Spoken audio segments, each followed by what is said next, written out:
What up, Wizards? It's Deb, Mtg. We like it in Magic, and it is Christmas time in Hollis, Queens. And I bet you know what that means. I get to make whatever video I want. That's right. It's the one time a year that you don't tell Santa what you want. Santa just makes whatever he wants and then brings it to you. Wait, what am I talking about? I'm not Santa Claus. I'm not Santa. Whew, it's a close one right there. Man, all right. Got to be around the world the next couple hours, so let's go ahead and get this thing recorded and edited. But again, I'm not Santa Claus. Matter of fact, this doesn't even have to be a Christmas video. You could be watching this in the middle of summer. What are you, surfing right now? Catch that swell, shaka bra. Anyway, I've been dipping my toe a little bit into Commander all year long. And that means that I've played with a few commanders, and I've played against a whole bunch of commanders that made me go, whoo. So today, to celebrate Crimbus, I guess, the holidays. I don't know. I just needed an excuse to make this video because I've been wanting to make it for a while. Let's look at my top 10 favorite commanders. And I'm your favorite Magic Channel's favorite Magic Channel. Best believe that the professor go bananas for my deck tech. And we're back. Like and subscribe. And also, watch this Mono Black Cube video. Please watch this video. Nobody watched it. I had probably more fun putting this video together than like any other video all year long. I was really excited about it. So my Christmas wish is that when you're done with this video, you go watch that video. Link in the description. That would mean a lot to me. But anyway, today we're going to talk about my top 10 favorite commanders. Not just the ones that I've played with, again, but the ones that I've played against, which is probably more likely for most of these entries. But this first one I actually have played with, thank you very much. And it's a card that I know very well in a lot of formats and forms. I marked out about it during spoiler season and it didn't do too much in standard, but it's since gone on to be in basically every cube I've ever made, except for the Mono Black Cube for what will turn out to be obvious reasons. My number 10 is GRL Muli Recluse. Boy, this card sure does come up a lot on this channel, doesn't it? It's because I love it, you know? It's easy to play. It's only a couple of mana. I love that in a commander, but I especially love it in cube, which is where I have the most sort of experience playing with this card. And it's really easy and fun to support there with a bunch of card draw in other colors. But obviously, once you're in commander, you're kind of stuck in green if you want this to be your commander. But it turns out that green draws cards in a ton of ways that we will discuss in just a second. But once you do start just evaluating this card as a commander through that lens, it actually starts looking pretty good. Again, it's only a couple of mana, and cheap commanders tend to be really, really good. It's got a sort of game-ending mana sink on it, which is really sweet. It makes cats. Let's go. It prioritizes drawing cards, which is my favorite thing to do anyway. So as a commander, this looks really fun to play, and it turns out that it was. Now, if you want to start fueling GRL in Commander, that means you got to draw some cards. And again, that's pretty easy to do in green. Maybe you start by cycling some stuff, because green has a pretty excessive suite of cycling stuff. That's a pretty good alliteration there. Just call me the professor. But anyway, Barrier Breach, Lull, and Wilt are all pretty good pieces. Barrier Breach and Wilt are both enchantment removal. Wilt, of course, is also artifact removal. That's pretty sweet. And then Lull can just blank a combat step. But if you don't want to do any of that stuff, you can just get cats off of them, which is pretty sweet too. There's some stuff like Tribute to the World Tree and Beast Whisperer and Toski, Bearer of Secrets. That's pretty borderline obvious that goes in decks like this. But once you start seeing all of the green cards that not only draw cards but are pretty strong, GRL starts looking like a pretty strong commander herself. I mean, you're already playing Tribute to the World Tree and Beast Whisperer in your green commander decks anyway, and probably Toski too for that matter. Who doesn't want to play Toski in their deck? And they're just that much better with GRL, so give them a shot. But you can also play some maybe a little bit less mainstream stuff like Ncusar Slingers and Magus of the Library and Heartwood Storyteller in this deck. Ncusar Slingers can be a relatively common card to see on a commander table, but it's just important to point out that you don't just have to turn GRL on by drawing cards. It's also nice to have some cat support in this deck because you're going to be slinging a lot of cats around. But aside from that, you've also got options like Magus of the Library, which you don't really get to see in every commander deck every day, but this is kind of the perfect deck for a card like Magus. And then Heartwood Storyteller, again, really neat. You need cards that help you proc this thing on other people's turns as well as your own. They're going to be slinging instants around on your turn too, right? But either way, this is going to help you trigger the GRL and get a cat like kind of a lot. Again, it's important to make sure that you're able to do this on other players' turns, and maybe you can cycle twice to do that, but sometimes Heartwood Storyteller is going to be the key to making sure that it happens. Also, and finally, just felt this was an important point to bring up, and I wanted to end the entry with this. She's super fierce. Just how awesome does she look? As awesome as a person can possibly look. So again, felt that was an important point to make, but I also feel it's important we move on about right here because we got to get to number 9, and I don't want to show too much favoritism between commanders. I got 10 of these things to talk about, although that is kind of the point of a list. But either way, I want to talk about Veto next. Veto! First of all, You get to do that. You get to just cast him out of the command zone and be like, Veto's coming to dinner. Uncle Veto's in town. You know, it's always really fun. First of all, so he should probably be on this list for no other reason than that. But also, this is a card that asks the question, do you want Sanguine Bond? But you can cast it out of the command zone? Yes.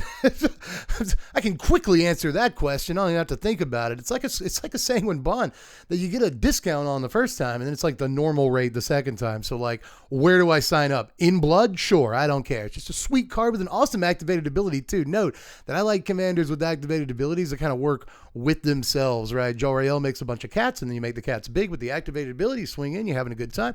With this, you give all your dudes lifelink, get a bunch of guys out, you give them all lifelink, and then suddenly it doesn't matter if they get blocked or not, you're dealing a buttload of damage. Yeah, lifelink doesn't stack, so it doesn't matter how many times you activate the ability. As far as I'm concerned, that means that you only have to spend 5 mana on it ever, and 5 mana in Commander is nothing. That's like a penny, I think. So that's just a sweet card, and there's a bunch of stuff you can do with this. First of all, I feel obligated to tell you that you can do Corrupt with this card. Ooh, and also like Sanguine Bond, I brought it up. Exquisite Blood, I have to bring this up. I feel like I am contractually obligated just by being a Magic YouTuber to be like, did you know that Exquisite Blood is a combo? Yeah, you just win the game with Exquisite Blood and a Veto and you gain some life.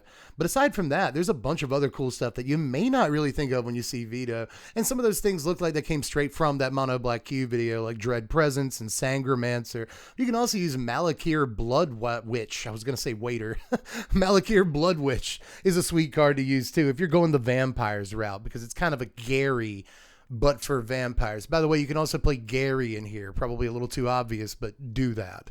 I should also point out there's a surprising number of artifacts this deck can employ to pretty good effect. You know, I don't really think of artifacts first thing when I think of Veto, but stuff like Demon's Horn and Staff of the Death Magus could definitely see a little bit more play in these builds, you know. First of all, with Demon's Horn, you're probably not the only one playing black on the commander table, so you stand to gain a bunch of life and maybe proc some triggers on your gain life stuff if you care about that. But, you know, you got Veto on the table or a Sanguine Bond or anything else that cares about that, and suddenly you're dealing a bunch of damage with your stupid little dinky artifact, which is sweet. Same thing with Staff of the Death Magus, which also rewards you for playing Swamps, which you'll probably be doing. So you can get a lot of Veto damage just off of these two relatively cheap little artifacts, and I like that. But you can get a little fancier if you want to. You know, you got stuff like Bontu's Monument, Alhamaret's Archive, and Aetherflux Reservoir, even if you want to go completely nuts. You know, if your curve is low enough, or you're making some mana in your deck and you're casting 2, 3, 4 spells a turn, you're drawing some cards. First of all, you're having a great time. Congratulations. But if you have an Aetherflux Reservoir out,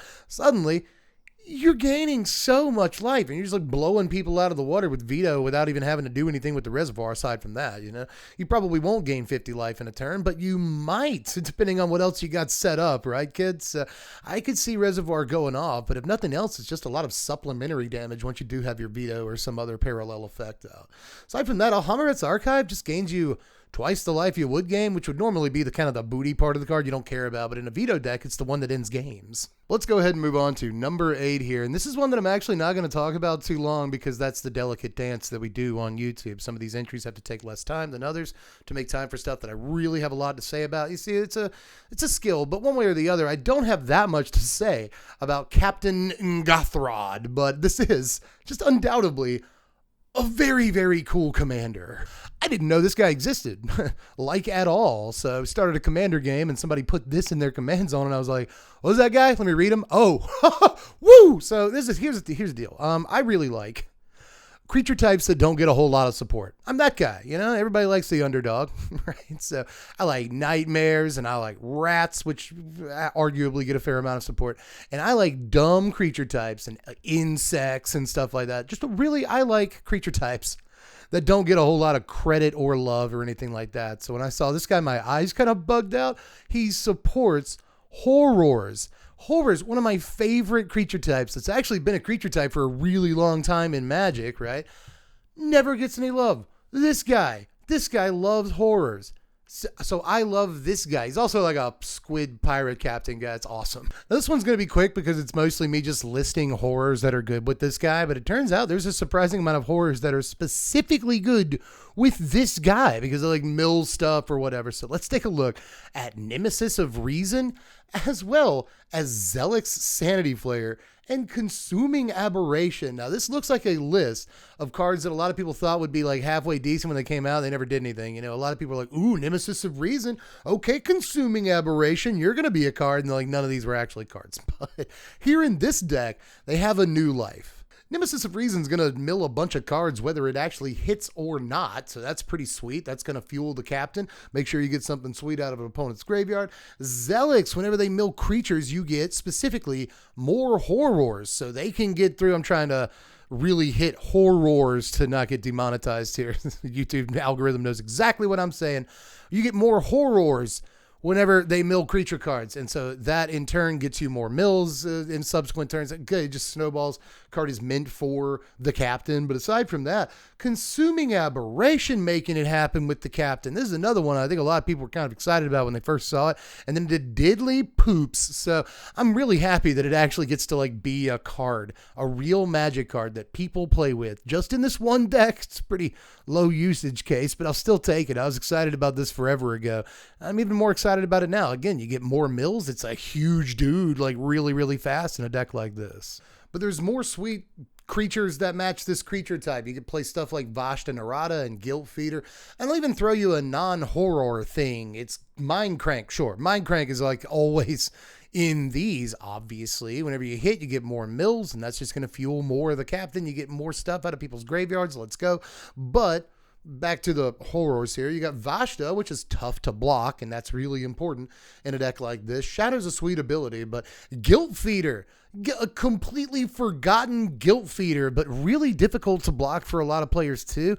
And this is going to make them mill a bunch of cards. Well, it's going to make them lose a bunch of life for the fact that you've made them mill all those cards. You know, you can set Guilt Feeder up with various other cards that we've already talked about in this deck. And then Guilt Feeder can just like one-shot somebody some of the time. I'll pirate him in 8. He's number 8, so that makes sense. Number 7, I was going to skip to number 3. But I feel like we should probably do this sequentially. That would make the most sense. So let's look at number 7, a GRL Commander. Ooh, a GRL Commander. Who could that be? Yeah. Is it Koglan Yadaro? Are we doing Borborigmos or however you pronounce his silly name? No, actually, we're not going to be smashing with our GRL. I know you're disappointed, but I like when GRL cards do weird stuff. And one of the weirdest GRL Commanders that I've seen someone play with, only one person, but I was very inspired by this list, is Wart the Raid Mother, a card that I really liked way back in the day when we used to play Standard. You remember that? The halcyon days of playing Standard. But I liked it back then because, again, it's a GRL card. It doesn't really feel like a GRL card. Like, sure, it gives you the tokens, whatever. That's a cool thing about it. But also, tap a couple of them boys down, and suddenly you can start copying spells in your GRL deck, which is really sweet. Now, to make sure you have enough dudes to tap down and conspire your spells, you got to make some tokens. Yeah, I know Warden makes some tokens, but you still got to make a bunch of tokens. And it turns out you're casting instants and sorceries anyway, so you might as well play Young Pyromancer, man. Well, why not? Any excuse to play Young Pyro. But you also get Hordling Outburst in this deck and Awaken the Woods pretty interestingly. I want you to remember that when you copy spells, you are in fact copying the value for X. So stuff like Awaken the Woods gets really, really stupid.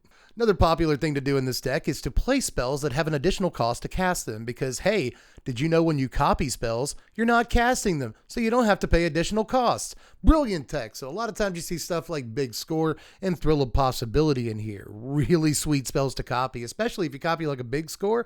It's effectively mana neutral, which is sweet. This deck is also a fan of making big, ridiculous mana numbers with stuff like Seething Song, or maybe you copy a Mana Geyser at exactly the right time and you filter all that into a Crackle with Power, and then the game ends. Everybody goes home and eats ramen. But this deck also has to play a number of fun spells that you can copy, right? So I want to point some of those out. You got stuff like Jeska's Will, which you're getting multiple copies of with all the modes going, which just gets absolutely fabulous. But there's other stuff like Invoke Calamity, obviously. You just play spells out of your yard and go nuts. But then there's Second Harvest. You know, the deck plays an awful lot of token making things.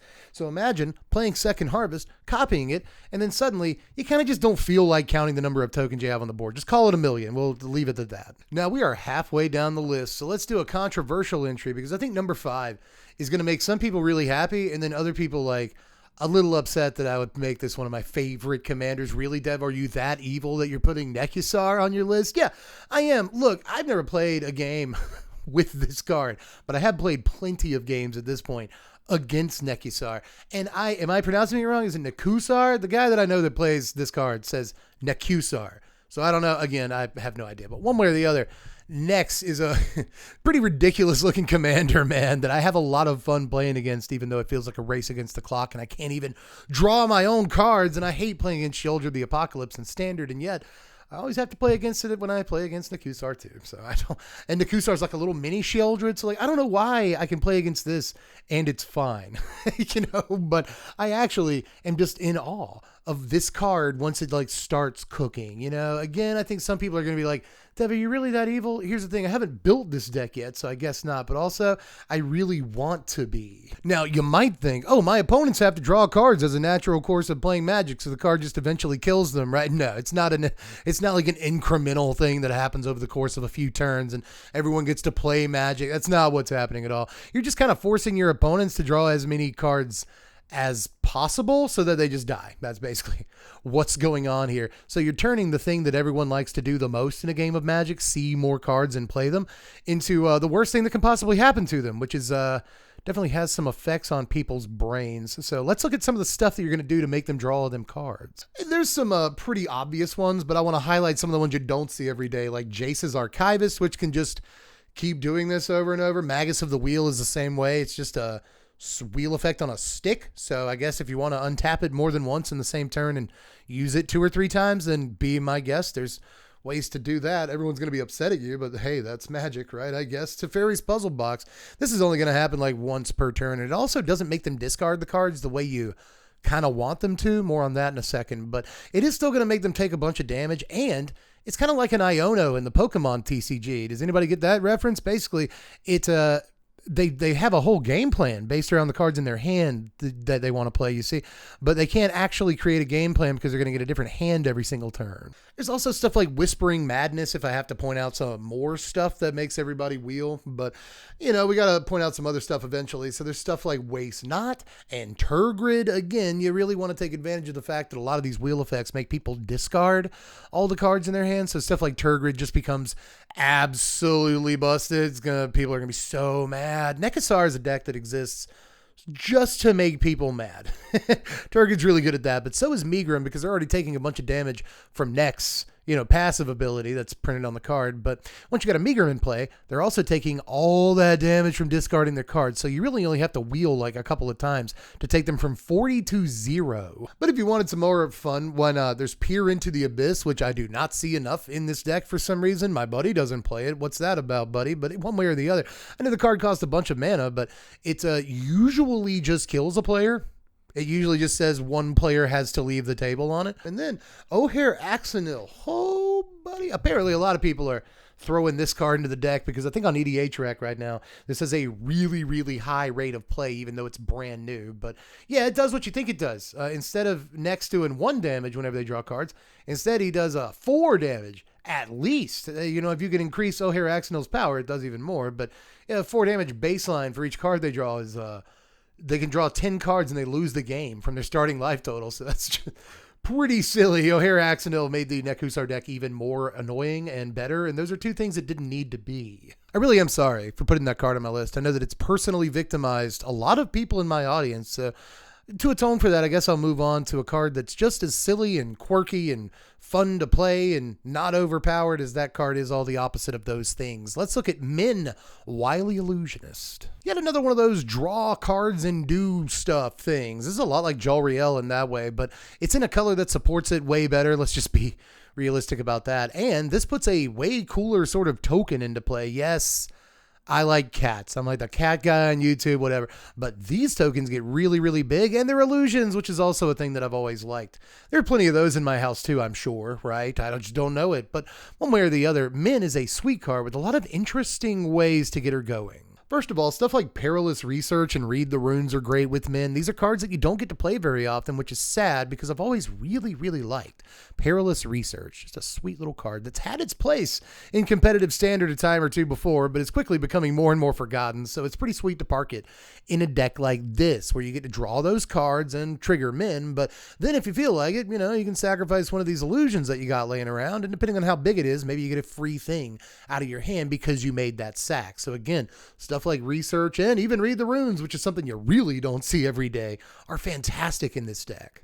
Matter of fact, that's kind of the best thing about Min, is that there's tons of cards in this deck that you really don't see every day. And I like a commander that will make cards playable that aren't usually playable. Now, Moloku the Clouded Mirror is not necessarily one of those cards. People play with this, but it is worth noting this does give you illusions and can end games. I've won a bunch of games way back in the day in Standard with Moloku. I've always had a soft spot in my heart for this card. I love Moloku the Clouded Mirror just as a card. We have stories together. We've had good times, but in this deck, I love that it gives us an excuse to play Moloku. Putting a bunch of illusions out is sweet. And again, the fact that they fly and get through for damage pretty quickly, I do like. But aside from that, the deck has a ton of other options that you don't see every day, like Wizard class, and check this one out, Abjure. But Wizard class first. This is just easy to get out, relatively cheap to cast, right? Eventually it's going to trigger Min's ability because it's going to draw you extra cards in a turn, and then eventually it's going to start making your creatures really, really big because you're going to be drawing a bunch of cards. So just Wizard class,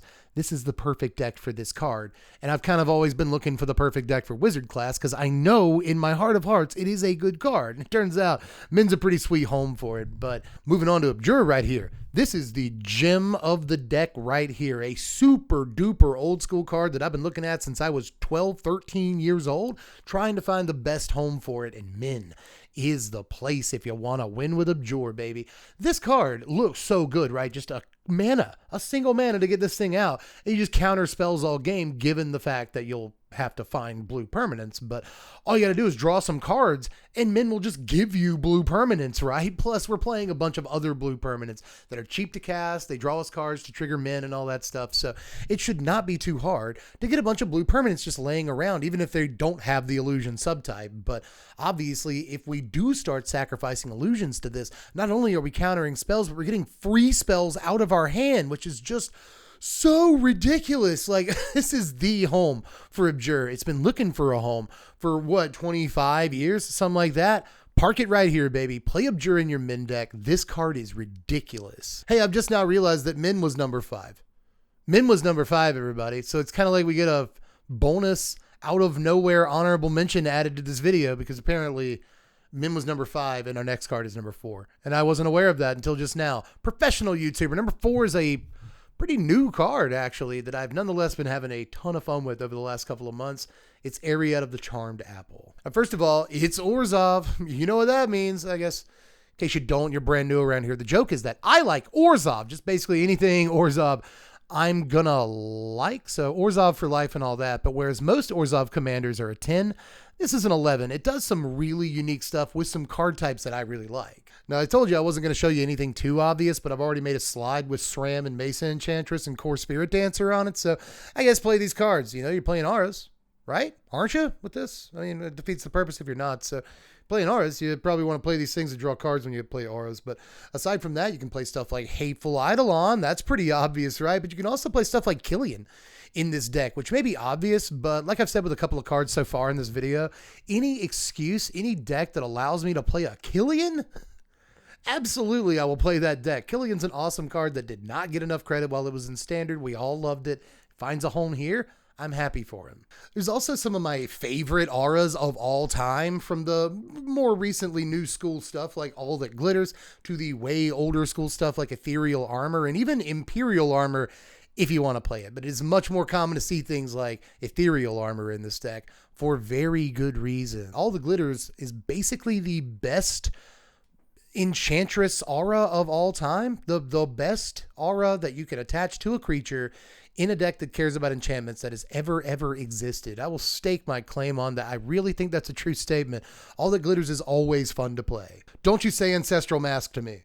Do not say Ancestral Mask. I think All That Glitters actually is better. But let's move on to stuff like Winds of Wrath and Timely Ward. These you really don't see every day in this deck. And I don't understand, because Winds of Wrath just basically looks like a win the game button in a deck like this. And you get to play a card from like Tempest.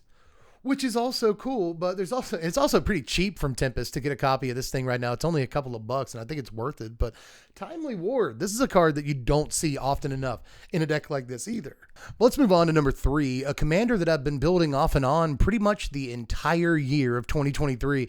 And I'm kind of sick of it by now, honestly, but I really still have a soft spot for Sithis. I have always liked Enchantress, period. That's why I like Ariette so much as a concept, because it's kind of like an Enchantress that prioritizes you playing in different ways. But that said, Sithis is a much more straight, button-down, traditional sort of Enchantress card, and I really, really like those. First of all, there's Yenna Redtooth Regent and Elevere of the Wild Court. Now, I imagine a lot of people are probably fairly aware of Yenna, but in case you're not, this is obviously really good in a singleton format, because most of your enchantments aren't going to have the same name as any of your other enchantments. Now, this does keep you from copying the same enchantment over and over, unless, of course, one of them is removed or whatever. But still, even with that, you've got a ton of enchantments to target in your deck. So Yenna's always going to find a good target to give you some value. But Elevere is the one that I would imagine far fewer people are aware exists. I wasn't aware this card existed until I started doing research for this video. Turns out I immediately ordered a copy because this card is absolutely ridiculous in just about any enchantments deck, not just Sithis, but especially in Sithis, you're going to have a ton of auras in this deck, one would assume, and a lot of them are going to grant trample, so that makes it a lot easier to deal combat damage, right? When you do that, you get to draw cards, which you really want to do in your Enchantress deck, and aside from that, I didn't even know what a Virtuous Roll token was. It basically turns a creature into a Yavimaya Enchantress. They get +1/+1 for each enchantment you control, which is just the nuts, right? So just a pretty silly little card right here that, again, I was completely unaware of. And in case you were, pick up a copy. There's also stuff like Slumbering Keepguard and Ondu Spirit Dancer. Again, Slumbering Keepguard, I think more people will be aware of, but if you're not playing it in your Sithis deck or other Enchantress decks, I definitely think you should give this a shot. Just the Scry 1 really helps out. It's not draw a card, but when you are starting to really rock and roll and draw 2-3 cards a turn off of different triggers, this card is fantastic. And even when you're just in the first opening turns of the game and you're looking to make sure that you get the right draws to start the steamroller rolling, this is also good for that, and it comes down as early as turn 1. Like I said earlier, you want to get started playing Magic along with everybody else, and a lot of times that requires playing a 1-drop. So in case you don't get your Sol Ring, you throw down a Slumbering Keepguard and you feel pretty good about yourself. But Ondu Spirit Dancer, a little bit like Yenna, is another way to copy enchantments, which is really, really important in a game of Commander, especially when you're casting big, important enchantments like Hallowed Haunting and Sigil of the Empty Throne and stuff late in the game in this deck, and getting a copy of those is just freaking bananas. So in case you hadn't seen Spirit Dancer yet, add this card to your deck. But let's look at number 2. This is actually the card that I have like the least slides prepared for, but that's because like it's just spiders. I've already said that I really enjoy a creature type that doesn't get enough support. And for me, the king of the creature types that never get enough support has always been spiders. We've got Nishkana, the Graph Widow, before, which I'll talk about again a little bit later in this video. But I think for my money, a more fun and brand new, more or less, at least from this year, commander that you should be playing with if you want to play some spiders is old Shelob. Shelob. Ooh, baby, when she moved. This is a sweet little commander right here, man. It turns out that I could just list spiders off basically all day. You know, Chainweb Arachnir, I think that's the guy's name. He's just a single mana, and he hits stuff with flying when he comes into play. To play spiders, you play spiders in this deck, but instead, we're going to talk about all the stuff that you should play in this deck that doesn't necessarily have the creature type spider. Aside from, of course, like Ishkana the Graph Widow. Again, you should just play that card because it can end a game. But I guess there's also Rot Widow Pack. Sure, here's a couple of spiders you should play in this deck. You're already playing Rot Widow Pack in your Ishkana deck, so just port it on over to this one. But if you wanted a bunch of spider tokens, you could always go with Curse of Clinging Webs or Arachnogenesis. Now, of course, you could play like Arasta of the Endless Web. There are other things that make spider tokens, and Arasta is really good. But these are sweet too, you know. Both of these can make a ton of tokens all at one time. And in a couple of cases, they can also help turn the game around for you.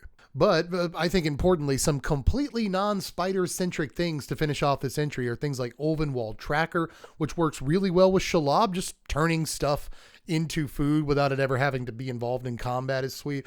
Guillaume, Master Chef, is really nice for converting those food tokens into effective indestructibility for your Shelob and your Ishkana or whatever you have laying around, which is just great. I love ways in this deck particularly of converting the food into value in some way, and Guillaume is the best way of doing it from my perspective at least. And then of course, don't forget your Viridian Longbow. A lot of decks play at least one, well, just the one copy, right? But they make space for the one copy of this card because again, you can make food without having to get involved in combat. And it's in a really interesting way in this case. I like Viridian Longbow. But step into my parlor, said the spider to the fly, for number 1 here, which is actually the only entry on the entire list that I don't have a bunch of like pre-prepared slides for and title cards and stuff like that. I didn't do any work for this one because this one is too obvious. It's just too obvious what my favorite commander is.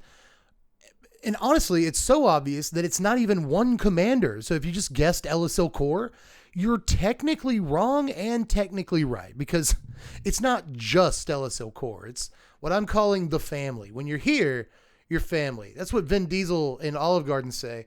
And so, what am I doing? What is this bit? For number 1, we'll just call it the family. Right now, the family consists of 4.5 members. We'll call it Elysil Core, Vron, and Judith. All these people are very much in the family for different reasons. Elysil Core is the Orzo one, so I like her the most. We're getting married. You know by now she's wifey number 2.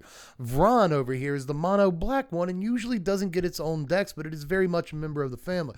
Judith over here, Aunt Judy, she is red and black. So if you want to go Rakdos instead of Orzhov, because, you know, reasons, just want to switch things up, put some spice in your life, Aunt Judy is there for you. I have a deck tech on the channel for Judith. That's how much I like this card. I have built all 3 of these things so far, but it turns out I've also built a Sir Conrad deck here on the channel if you want to check it out. I haven't built that many commander decks, but if I'm going to build a commander deck, it's going to be an aristocrats deck. You better freaking believe. So 2 of my like 4 commander decks on the whole channel right now are Sir Conrad and Judith, but I should say that the honorary coming soon 5th member of the family is Cesar. Apparently you're supposed to pronounce his name that way. I called him Caesar the first time I said anything about this guy, and everyone was like, actually his name is Cesar, which is weird because obviously he's meant to evoke the character of Caesar from history. I don't want to argue about it one way or the other. Despite the fact that I don't really care about the Fallout thing that's coming out, I am really anticipating this card, baby. Not only do we get a card that cares about like sacrificing stuff, but he's Mardu, ladies and gentlemen. That means that we're not relegated to having to play Judith in the Judith deck as the commander, Elysil Core in the Elysil Core deck as a commander. Once this dude is out, Mardu gets an acceptable aristocrats commander that lets you play all of those guys under the same roof, and I'm super jacked about that. So once Caesar comes out, Cesar, he's going to be the dude that is basically like king of all of my, you know, aristocrats commander decks. But until that day happens, I'm still splitting a lot of time between Judith and Elysil Core. And again, this is one of those entries where I mostly talk about the individual commanders I like rather than all the cards that go with them. If you want to see the cards that go with them, again, check out that Judith deck. Check out that Sir Conrad deck. I'll leave them in the description. Will I do that? Sure, I'll do that. Links in the description for all the videos that I keep harping on about in this particular video, because we're actually done with this video. Who are your favorite commanders? I actually do care. I know a lot of YouTubers just ask you that and like not give a crap, but I almost fell. My left foot is on my right pajama leg, and so I tried to move my right leg and it didn't go anywhere, and I went, whoa! So that's why it's kind of a weird movement. Anyway, am I off my pajama leg now? Yes, I am. All right, so safe to move around the cockpit. There we go. So one way or the other, I do care because I want to do more of these videos where I talk about commanders that are cool. So I need some fodder for that. I need to know what you guys like to play in your command zone. So let me know down there in the comments section, especially if they're commanders that we really don't hear a lot of people play. But even if they are commanders you hear about all the time, I want to know which ones you think are fun. Aside from that, just do the YouTube stuff on your way out. You know how it is. I know you got a busy holiday ahead of you and whatever, but you know, if you can remember to just hit the like button. If that's the least you can do, that's the least you can do, and I'll be happy for it. But if you haven't subscribed yet, that would mean a lot to me too. It'd be a great Christmas present. Matter of fact, the breast Christmas present? Yes, the best Christmas present. I think I was right the first time. The best Christmas present you can give to me is to check out the Patreon. Just $1 a month to vote on what content we even do on the channel. Except for this video, I was able to do whatever I wanted to for this one. But for the most part, I let the patrons vote on what big videos we do here on the channel. If you want to be a part of that process and just support the channel for only $1 a month, it would mean a whole lot to me. I appreciate that. But aside from that, you can just do the rest of the things. You can go to twitch.tv/SBMTGDev, links in the description for all the stuff. But I'm basically done talking. It's the end of the video. You've probably clicked away by now, but if you haven't, I really appreciate that, my friend. Just have a great holiday season. And again, you could be watching this any time of the year. It's a video for any time of the year. So again, if you're out there in the autumn walking through the leaves as they crunch, or maybe it's the springtime and you're smelling a flower, is that a bee? I don't know. You're having a good time walking along the path with your best friend, laughing. It's a good day no matter what time of the year it is, and I'm glad that you're watching. So I just want to say that. Even if you don't do any of the YouTube stuff on your way out, I'm just glad that you're actually watching the video. It really means a lot to me that I've been able to do this for as long as I've done it, and I'm going to keep doing it for as long as you'll allow me. So basically donezo for this one, though. I think I'll finally stop talking. Whoever's in the room with you is like, God, finally. But anyway, I'm done. That's Itsky Lewitsky. So I will catch you cats later. I am Deb from the place. Thanks for watching, Wizards. Spread love and be kind.